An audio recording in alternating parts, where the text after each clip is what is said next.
मोहतरम जनाब प्रहलाद राठौर साहब औरंगाबाद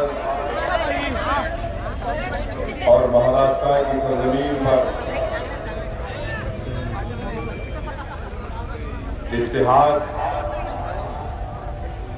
की उम्मीद पैदा करने वाला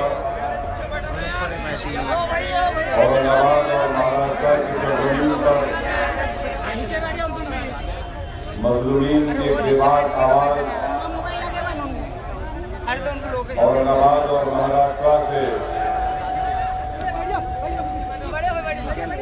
मुंतखब शुदा रुकने पार्लिमान मोहतरम जनाब इम्तियाज जलील साहब, बैठक के मेरे जमात के तमाम रुतबा बुजुर्गान मिल्लत, अजीज़ान मिल्लत, मेरे अयूब नौजवान साथियों, मेरे अजीज दोस्तों, अभी आपने इम्तियाज जलील साहब की तकरीर को सुना और उससे पहले हमारे भाई जनाब प्रहलाद राठौर साहब की बात को आपने सुना। मैं सिर्फ आपको ये बात कहने के लिए आया हूँ कि 70 साल से हमारे वतन अजीज भारत में अक़लियतों को, जिसमें मुसलमान और हमारे सिख भाई भी है, ईसाई भाई भी है, हमारे बैकवर्ड क्लास समाज में मुख्तलिफ समाज के लोग हैं, हमारे दलित समाज के और हमारे आदिवासी समाज के लोग हैं। 70 साल से हमेशा हमसे इन समाजों को कहा गया कि अगर तुम हमारा फायदा करोगे तो हम तुम्हारा हाल अच्छा करेंगे, तुम्हारा साथ देंगे, तुमसे साफ करेंगे। मेरे अजीज दोस्तों और बुजुर्गों, 70 साल से हमको यही बात कही गई कि तुम्हारा काम सिर्फ वोट डालना है, और अगर तुम अपनी जिंदगी की जमानत चाहते हो, अगर तुम अपने इबादत गाहों की हिफाजत चाहते हो, तो तुम्हारा काम यह है कि तुम हमारा साथ दो। आज असदुद्दीन ओवैसी और मजलिस इत्तेहादुल मुस्लिमीन के खतरनाक सिपाही के तौर पर मैं आप तमाम के दरमियान में खड़े होकर आपके सामने पूरे इखलास और जिम्मेदारी के साथ अर्ज करना चाहता हूं कि मेरे भाई, मेरे बुजुर्गों, मेरे नौजवान साथियों, मेरी सरदार माँ और बहनों, मजलिस आपसे सिर्फ ये बात का पैगाम देने आई है कि ख्वाब देखना शुरू करो, ख्वाब देखना शुरू करो। 70 साल से हमको ख्वाब तक देखने की इजाजत नहीं दी गई थी। आज हम आपसे आकर आपके दरमियान में खड़े होकर कह रहे हैं कि ख्वाब देखना शुरू करो, और इंशाअल्लाह ताला हम उन तुम्हारे उन ख्वाबों को पूरा करेंगे। और हमारा ख्वाब ये नहीं है कि हम अपने भाई श्री प्रहलाद राठौर को कामयाब करके महाराष्ट्र की विधानसभा में पहुंचा दें। हमारा ख्वाब ये है कि महाराष्ट्र की जेलों में जो दलित समाज, आदिवासी समाज, मुसलमान और ओबीसी के लोग जो जेलों में भरे पड़े हैं, हमारा ख्वाब ये है कि उन जेलों से उनको खाली कराया जाए और उन जेलों में सड़ने वाले बच्चों को स्कूलों में दाखिल कराया जाए। ये हमारा ख्वाब है, और जब तक हम इस ख्वाब को नहीं सोचेंगे, नहीं देखेंगे, हम इन ख्वाबों को पूरा नहीं कर सकेंगे। चाहे कांग्रेस हो, बीजेपी हो, राष्ट्रवादी हो, शिवसेना हो, इन तमाम ने हमसे ये कहा कि तुम्हारा काम ये नहीं है कि खराब नहीं देखना, बल्कि हमसे डरा डरा कर, हमको झूठे दिलासे दिलाकर हमारा वोट हासिल किए। आज मजलिस पार्टी आपके पास आकर कह रही है कि जिन पार्टियों का आपने साथ दिया, जिन्होंने सिवाय धोखे के हमको कुछ नहीं किया, जिन्होंने हमारे बच्चों की जिंदगियों को जेलों में सड़ा कर उनकी जवानी को बर्बाद कर दिया, जिन्होंने हमारे मोहल्लों में तरक्याती काम नहीं करवाए, जिस पार्टी को इख्तियार मिला, जिसने बैठक में पीने के पानी का इंतजाम नहीं किया, मेरे भाई, मेरे बुजुर्गों, मेरी माँ और बहनों, वो तुम्हारे और के हकदार नहीं है। तुम्हारे और का हकदार एक गयूर और बहादुर बंजारा समाज का हमारा प्रहलाद राठौर है। और आज मैं आपसे अर्ज करने आया हूं कि सेकुलरिज्म की बहुत बात करते हैं, मगर सेकुलरिज्म की कामयाबी क्या है मैं बताता हूं आपको।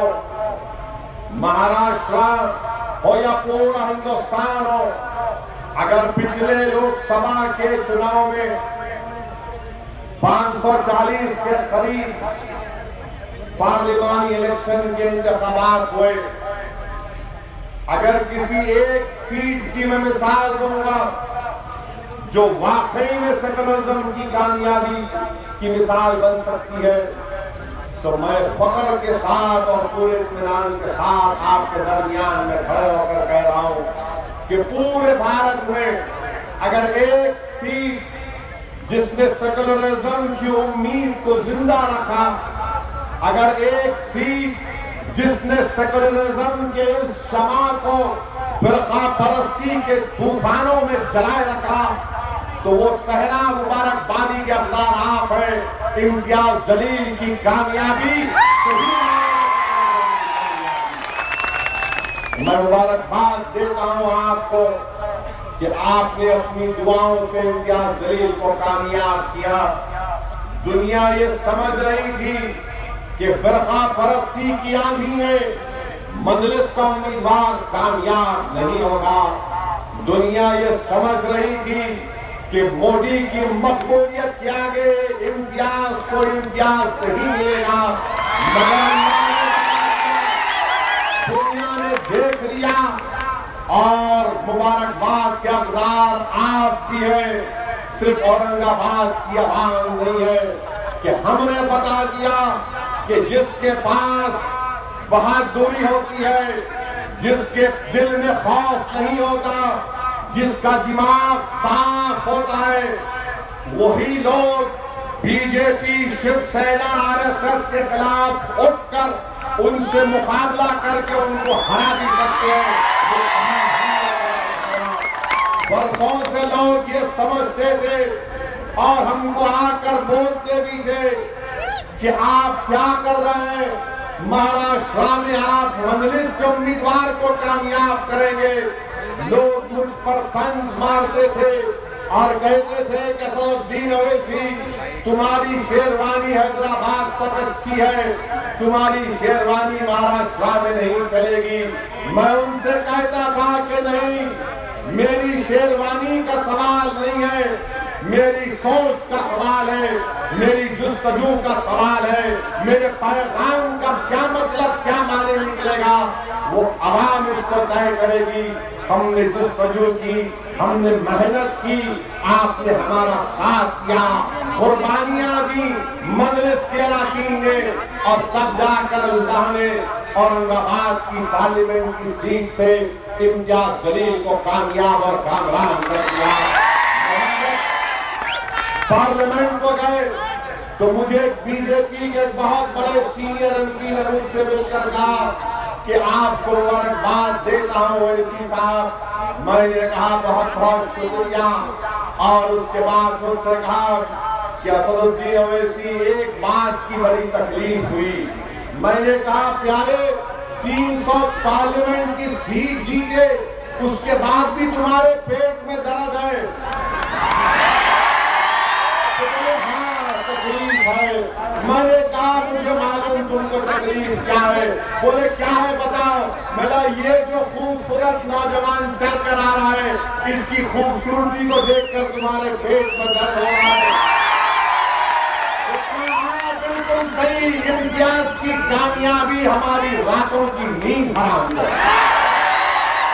मेरे भाई, मेरे पैठन के भाइयों, तमाम पैठन के तमाम राजनंदगान से अपील कर रहा हूँ, जब इम्तियाज जलील औरंगाबाद की पार्लियामेंट की सीट से कामयाब हो सकता है तो कोई ताज्जुब खैर बात नहीं, कोई चौंका देने वाली बात नहीं कि 23 तारीख को इंशाअल्लाह ताला हमारा भाई प्रहलाद गौठर राठौर भी कामयाब हो जाए।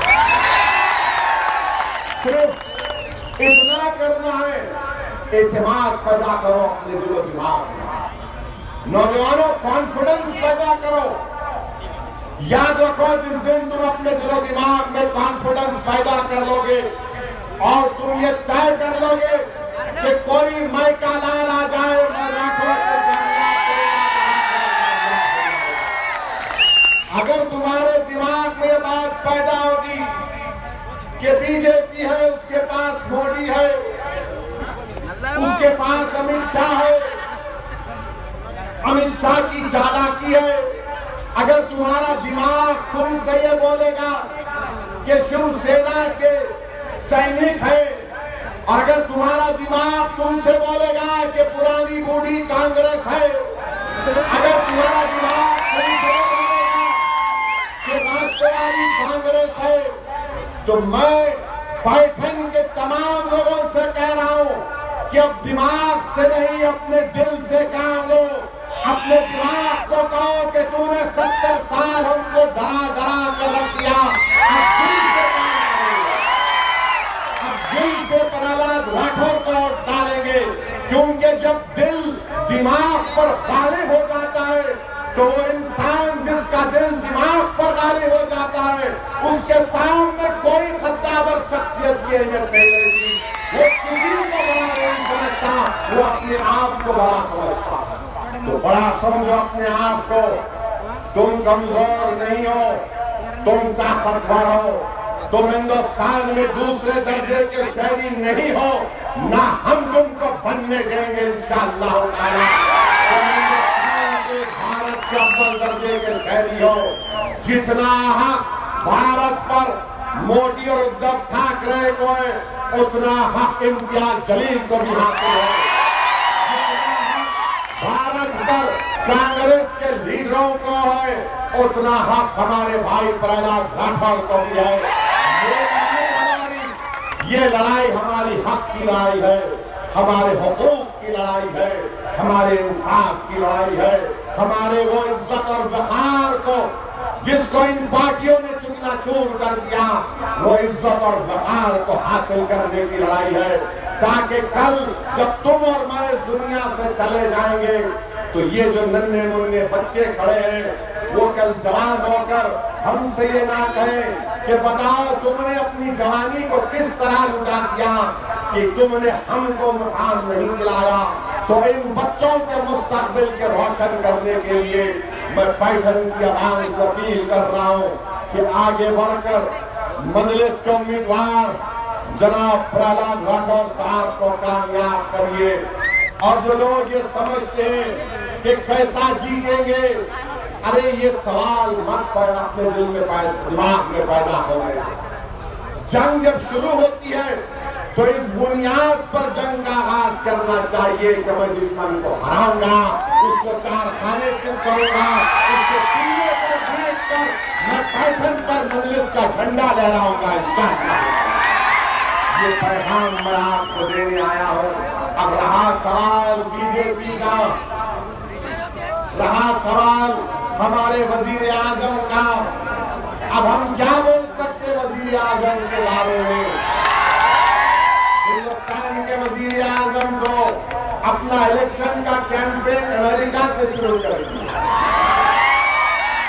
अच्छा, अगर बोल देते बीजेपी के लिए तो समझ में आता मगर कहती है अपनी बात ट्रंप की सरकार, ट्रंप की तारीफ कर दी। मोदी जी ट्रंप का हाथ पकड़कर ऐसा चल रहे थे अमेरिका में, ऐसा लग रहा था कि वो पुराने आशिक चल रहे हैं। क्या मोहब्बत है यार। 50 साल तक मोदी और ट्रंप की मोहब्बत की दास्तानों की किताबें लिखी नहीं आई, मगर मोदी जी हमको क्या मिला अमेरिका से? आपने तो ट्रंप के लिए कह दिया इसकी सरकार, मगर भारत की सरकार को क्या मिला?